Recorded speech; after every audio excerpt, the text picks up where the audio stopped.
তোমার ডিসিশন কি ফাইনাল? হ্যাঁ ফাইনাল। আমরা কি একটাবার ভাবতে পারি না? না ভাবতে পারি না, কারণ আমাদের আর কোনো কিছুতে অ্যাডজাস্ট হচ্ছে। এভাবে আর যাই হোক সংসার হয় না। এভাবে আলাদা হয়ে গেলে মানুষজন কি বলবে? মানুষ তো শুধু আমাদের ফেক হাসিটাই দেখে। যেভাবে বিভিন্ন দাওয়াতে খুব সেজেগুজে তোমার হাত ধরে গিয়ে সুন্দর সুন্দর কাপল পিক তুলে রাতের বেলা ফেসবুকে আপলোড দেই, মানুষজন কমেন্ট করে nice couple, made for each other. কিন্তু তারা জানেই না যে আমরা একই ফ্ল্যাটে রাতে আলাদা রুমে ঘুমাই। এই অভিনয়টা আমাকে দিয়ে আর সম্ভব না জয়। এই ভাঙা সম্পর্কের উপর মিথ্যা প্রলেপের চেয়ে আমাদের দুজনের আলাদা হয়ে যাওয়াটা বেশি সম্মানজনক। Aboni, it's final.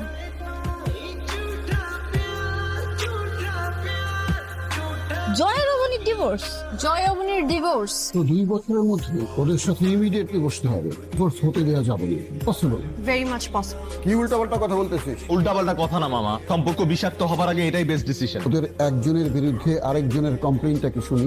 We don't suit with each other. বিয়ের আগে তো তোদের ঠিকই স্যুট করছিল, এখন কি এমন হয়ে যাচ্ছে যে স্যুট করছে না? প্রেম আর বিয়ে এক জিনিস না। আমরা খুব কাছাকাছি গিয়ে বুঝতে পারি মানুষ আসলে দূর থেকে দূর থেকে দেখে যেটাকে আলো মনে হয়, কাছে গিয়ে বোঝা যায় সেটা আসলে নিঃসঙ্গতার আগুন। মানুষকে দূর থেকে দেখে ভালো লাগে, কারণ তখনও আমরা শুধু তার গল্পটাই শুনি, কষ্টটা। তোরা দুজন সুন্দর কোনো জায়গা থেকে ঘুরে আয়। এগুলো করে কোনো লাভ হবে না মামা, শুধু শুধু সম্পর্কটা আরো নষ্ট হবে।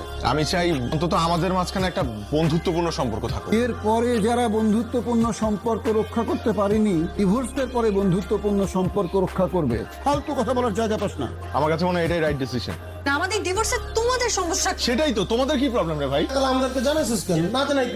কারণ আমাদের বিয়ের টাইমে আমাদের মা বাবা কেউ রাজি ছিল না। তোরাই তো ধরে বেটা আমাদের কাজে অফিসে নিয়ে গেছস। শুধু জানানোর জন্য না, মানে কোনো সমাধানের জন্য না। একজন আরেকজনকে ডিভোর্স দিয়ে দেয়, আমাদের কি? তোদের বিয়েতে কোনো প্রোগ্রাম হয়নি, আমরা কোনো মজা করতে পারিনি। হ্যাপিলি ডিভোর্স করছি, আমরা সবাই মিলে ডিভোর্সটা সেলিব্রেট করব অনেক ধুমধামের সাথে। ওর মামা এসব হয় নাকি? তোমাদের কি চিনি তো, তোমরা তো খাইতে চাইতেছো। আমার পক্ষ থেকে তোমাদেরকে একটা ট্রিট দিয়ে দিলাম, যাও। তার মানে তোমরা রাজি? তবে আমার একটা শর্ত আছে। কি শর্ত? ডিভোর্সের আগে পর্যন্ত দুজন একসঙ্গে থাকবি, কোনো রকম ঝগড়াঝাটি করতে পারবি না। এটা কোনোদিনও সম্ভব না। কোনটা সম্ভব না? একসঙ্গে থাকা, ঝগড়াঝাটি না করে থাকা। তোমার কি মনে হয় জয় যেসব করে, এইসব করার পরও কি ওর সাথে ঝগড়া না করে থাকতে পারবে? হাতে কখনো তালি বাজে না, ঠিক আছে? ঝগড়াটা কে শুরু করছে? তুমি শুরু করছো, ফার্স্টে আমাকে অ্যাকিউজ করলে। তোরা যে বললি ডিভোর্সের পরেও তোদের মধ্যে বন্ধুত্ব টিকে থাকবে, এটা তার নমুনা। প্রোগ্রামের আগ পর্যন্ত তোরা কোনো ঝগড়াঝাটি করতে পারবি না। তোদের ডিভোর্স আমরা ধুমধামসে সেলিব্রেট করব। সবাই পাগল হয়ে গেছে। আমি রাজি। তাহলে কাল থেকে শুরু হবে শপিং। শপিং? কাল থেকে শপিং শুরু হবে, সিটি সেন্টার ভাড়া করা হবে, সবকিছু হবে।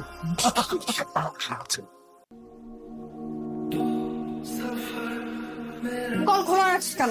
তো করতে ভুলে গেছিলাম, এত ওভার রিঅ্যাক্ট করার কি আছে? সবকিছু তোমার কাছে ওভার রিয়েক্ট মনে হয়? চা খাবা? সরি, তুমি তো আবার চা খাও না, কফি খাও। চা খাবো যদি তুমি বানাও। তোমার চা? তুমি তো জানো আমি চা খাই না। জানি, কিন্তু এই চা আমি নিজের হাতে বানিয়েছি তোমার জন্য। তোমার হাতে কি জাদু আছে নাকি যে চা বানালে সেটা কফি হয়ে যাবে? ইচ্ছা করে করো তুমি। ইচ্ছা করেই করি, কারণ আমি চাই তুমি একদিন চায়ের প্রেমে